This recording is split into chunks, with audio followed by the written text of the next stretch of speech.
एक बार एक राजा ने अपने राज्य का चारित्रिक परीक्षण करना चाहा।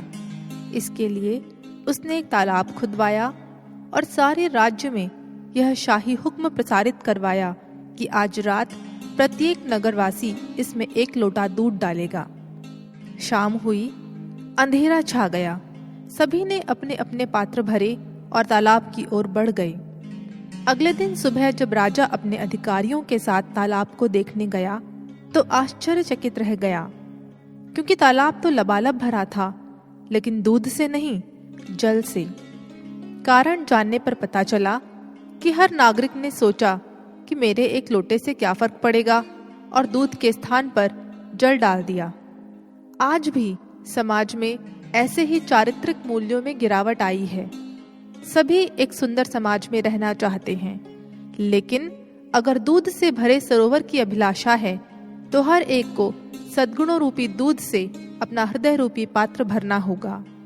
अपने हृदय में हमें मानवीय गुणों को विकसित करना होगा। इन्हीं गुणों की फुलवारी जब हमारे हृदय में खिलेगी तभी हमारा समाज महक सकेगा। अब प्रश्न यह उठता है कि मानवीय गुणों को अपने अंदर कैसे विकसित किया जाए। धार्मिक शास्त्र कहते हैं कि मनुष्य ईश्वर का ही अंश है। समस्त गुण हमारे आत्मिक साम्राज्य में ही विद्यमान हैं, लेकिन जैसे तरंगित जल में हम अपनी छवि नहीं देख पाते, वैसे ही चंचल मन के कारण हम अपनी आत्मा को नहीं जान पाते। युद्ध के क्षेत्र में जब अर्जुन भगवान कृष्ण से प्रश्न करता है कि प्रभु, ये मन बहुत चंचल है, इस पर कैसे नियंत्रण किया जाए, तो इस प्रश्न का समाधान देते हुए भगवान कृष्ण कहते हैं कि अर्जुन, यह अभ्यास व वैराग्य द्वारा ही संभव है। लेकिन किसके अभ्यास द्वारा? ब्रह्म ज्ञान के सतत अभ्यास और वैराग्य के द्वारा ही मन को शांत किया जा सकता है और सद्गुणों का विकास हो सकता है। अभ्यास के महत्व पर अगर हम विचार करें तो देखते हैं कि संसार में छोटी छोटी उपलब्धियों को प्राप्त करने के लिए भी कितना पसीना बहाना पड़ता है।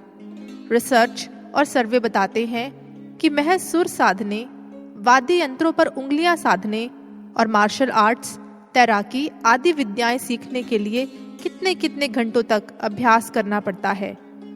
विदेश में एक महान संगीतज्ञ हुए हैं, बीथोवन। एक बार वे अपने किसी दोस्त की पार्टी में गए।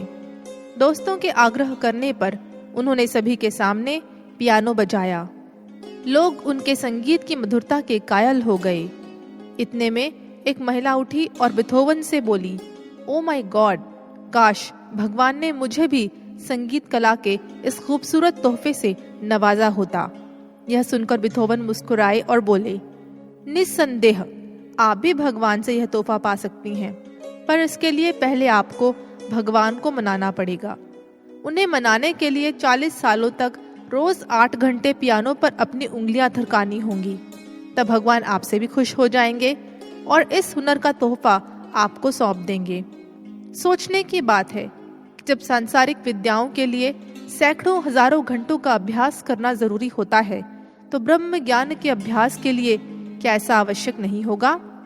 इसमें कोई शक नहीं कि जिसने भी अपने मन पर विजय प्राप्त की, उसने एक लंबे समय तक ब्रह्म ज्ञान का अभ्यास किया। जब एक साधक गुरु की कृपा से ईश्वर के ध्यान का अभ्यास करता है, उनके नाम के सुमिरन से जुड़ने का प्रयास करता है, तो धीरे धीरे उसकी वासनाएं, आसक्तियां व अन्य दुर्भावनाएं नष्ट होने लगती हैं। गुरु उसके मन को अधोगामी से ऊर्ध्वगामी बना देते हैं, विवेकशील बनाते हैं। वह विवेक दृष्टि प्रदान करते हैं जिससे हम निर्णय कर सकें कि क्या सत्य है और क्या असत्य, क्या महान है क्या क्षुद्र, क्या करने योग्य है क्या नहीं, क्या भूलना चाहिए क्या नहीं, क्या त्यागने योग्य है क्या नहीं। आचार्य चाणक्य का कथन है, अभ्यास का चमत्कार देखो, इससे अज्ञानी ज्ञानी हो जाता है, पर्वत धीरे धीरे चूर्ण बन जाता है और बाण भी अपने अत्यंत सूक्ष्म लक्ष्य को भेद देता है। अभ्यास के साथ ही मन में सांसारिक विषयों के प्रति वैराग्य भी उत्पन्न होना चाहिए। हमारा मन संसार में लिप्त होने के कारण अनेक कामनाओं को जन्म देता है और हमसे उचित अनुचित कर्म करवाता है। वैराग्य का अर्थ सांसारिक विषयों को त्यागना नहीं, बल्कि अपने मन में उनके प्रति आसक्ति को दूर करना है। यदि हम सोचें कि शास्त्रों का अध्ययन करने से, आध्यात्मिक उपदेशों को सुनने से हम अपने अंदर वैराग्य उत्पन्न कर सकते हैं, तो यह सोच सही नहीं है।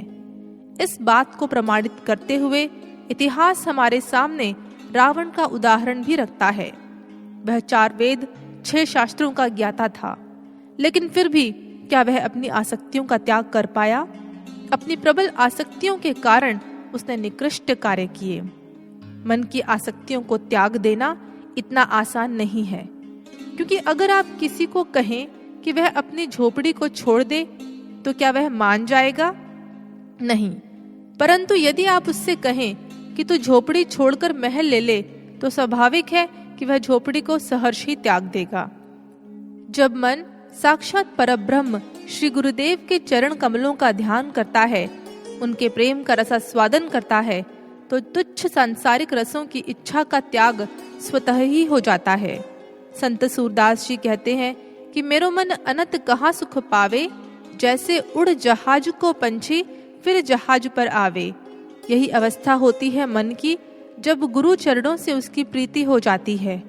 गुरु के चरणों में मन को अपार सुख, अपार शांति की प्राप्ति होती है। समस्त चंचलता विलीन हो जाती है और मन एकाग्रचित्त हो पाता है। इसीलिए श्री आदि शंकराचार्य जी ने अपने गुरु के चरणों की महिमा गाते हुए कहा, वैराग्य साम्राज्यद पूजनाभ्याम नमो नमः श्री गुरु पादुकाभ्याम। अर्थात मैं गुरु की चरण पादुकाओं की वंदना करता हूँ, जो वैराग्य के साम्राज्य को प्रदान करने वाली हैं। गुरु के पावन चरणों की धूली शिष्य के मन की समस्त अपवित्रता को हर लेने वाली होती है। ऐसा मन मनुष्य के चरित्र को मात्र उज्जवल ही नहीं, बल्कि दिव्य बना देता है, और ऐसे दिव्य मनुष्यों द्वारा ही एक श्रेष्ठ समाज का निर्माण संभव है।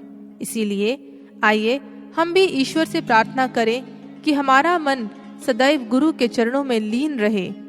अपने अंदर श्रेष्ठ गुणों को विकसित कर हम एक सुंदर समाज का निर्माण करें और अपने गुरुदेव श्री आशुतोष महाराज जी के मिशन को पूर्ण करने में उनके सहायक बने। बोलिए सद्गुरु महाराज जी की जय, सच्चे दरबार की जय।